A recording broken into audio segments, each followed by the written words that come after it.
Invest Insights. I'm Abby Maloney. I'm joined today by Adam Elliott, the founder and president of ID Insight. Adam, thank you so much for being here today. Thank you. Well, let's dive in. You've been in and around technology and data throughout the majority of your career. As the world continues to evolve and become more virtual, what emerging cybersecurity issues do you believe aren't receiving enough attention they deserve?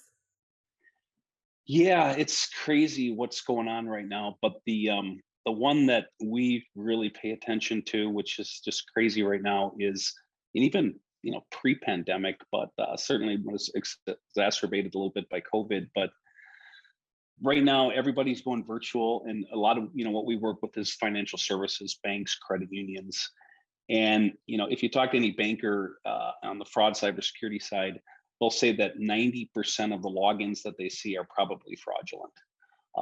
And so whether it's trying to open a new account or take over an existing account, and so the world has really changed in the last few years. And in the old world, when people would open accounts like you or I, you'd show up at the website and you'd say, I'm Adam, here's my social, date of birth, address, kind of the physical identity. And if you could say, yeah, we've got all those credentials matching up to Adam, it was good.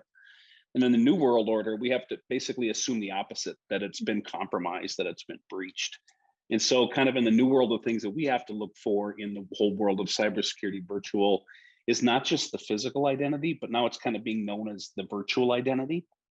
And so when you think about like Adam or you, you need to think of it as like, what's Adam's IP address? What devices is he using?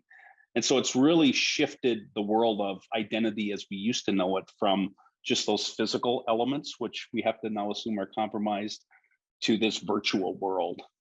And so again, back to that, 90% of logins are, fraudulent. That is true. And the fraud has definitely morphed into, the new account side being digital. And so that's what we have to pay attention to. And it is needs to be served more, because with all the bots and everything else, it's just becoming a different world. Absolutely. Cybersecurity is an issue in which creativity is essential, with malicious actors always looking for new ways to steal personal information and data. With decades of data science and fraud fighting experience, what are some creative ways you suggest small businesses can keep ahead of the bad guys without incurring large IT expenses? Yeah, and obviously we serve, financial services primarily, but to your point of, small business in general, because I get calls all the time like, Adam, I got compromised. What do I do? Right? Just because you're in the fraud space, there's an assumption that we know something about it. And I would say the first one would be policy. And even if you're a company of 2, 3, 4, 5 employees or 50, one of the biggest things happening right now in the fraud world around this area is business email compromise. So it's pretty easy to get a hold of our email, our adam.elliott at idinsight.com. And what's happening is, Joe, let's say Joe's at ID Insight or at ID Insight in accounts payable, and he's getting an email from me and my email with my signature block saying, "Hey, I just signed up a new vendor. Could you please wire, $10,000 to them?" And so when I say policy, we need to have policy around. We talk about it internally too, that we don't just wire $10,000 out based on an email, right? So having written policies so these things don't impact you is one thing. The second one, which may sound a little weird, is education.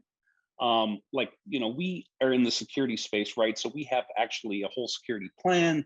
We have a chief security officer. We have quarterly meetings. But even small businesses, I would recommend that they appoint or anoint somebody to be in charge of security. Again, even if you're 2, 3, 4 people. And when I say that, just stay up to date on what's going on, whether it's business email compromise, ransomware, how these things are happening, and then really just share that information back. For us, we do it quarterly, just to say, hey, about 3, 4 months ago, this Log4j vulnerability came out. I knew nothing about what it was, but it was a pretty big deal.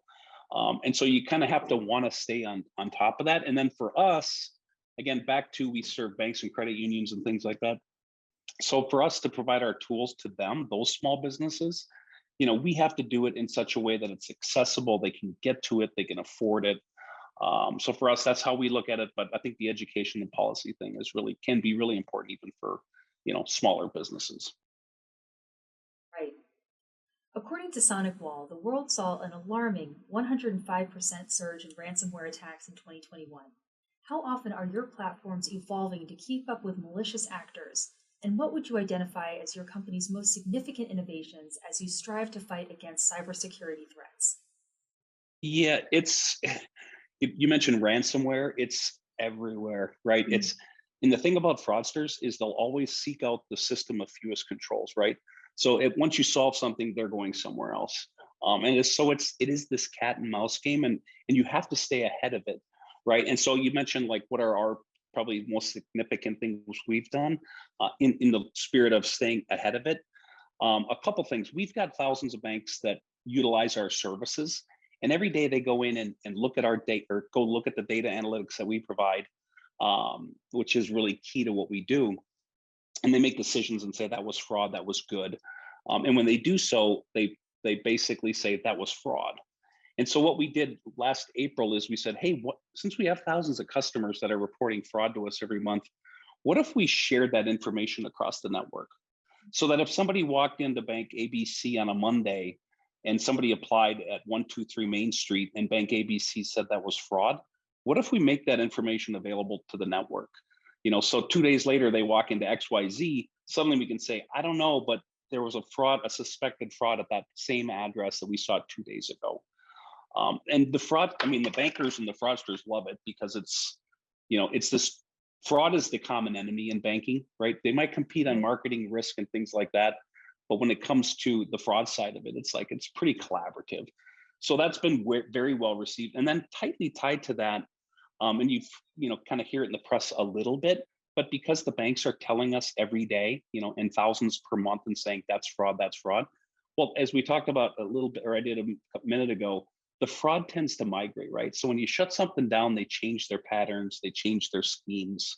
And so because they're now reporting it every day, every month, our systems now are automatically capturing that. And the term for it is machine learning. So instead of a human building a model to say that looks risky, now we're able to adapt to the patterns in real time. So between sharing with the network consortium, with the fraud investigation network, coupled with the machine learning is probably the two things most significantly we've done in the last year to really try to stay one step ahead of the fraudsters. Absolutely. And Adam, as we round out today's discussion, how would you define creativity and what does that look like for ID Insight and more broadly speaking, the industry moving forward? For us, we talk about, right, we hang our hat on being creative. We're in the space where you have to. It's an easy mission. Every day we get up and we have to go catch the bad guy, right? And so we got to play that cat and mouse game and get one step ahead of them. And I would say at the heart of it is we have to listen intently to our customers, right? We have to be on the lookout for what's next. We build solutions, we build products to solve certain problems.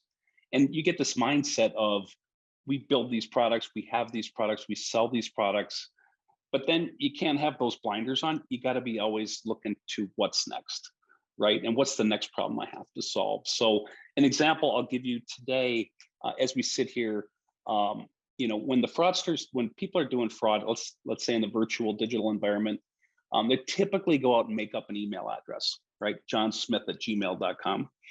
And guess what's happening?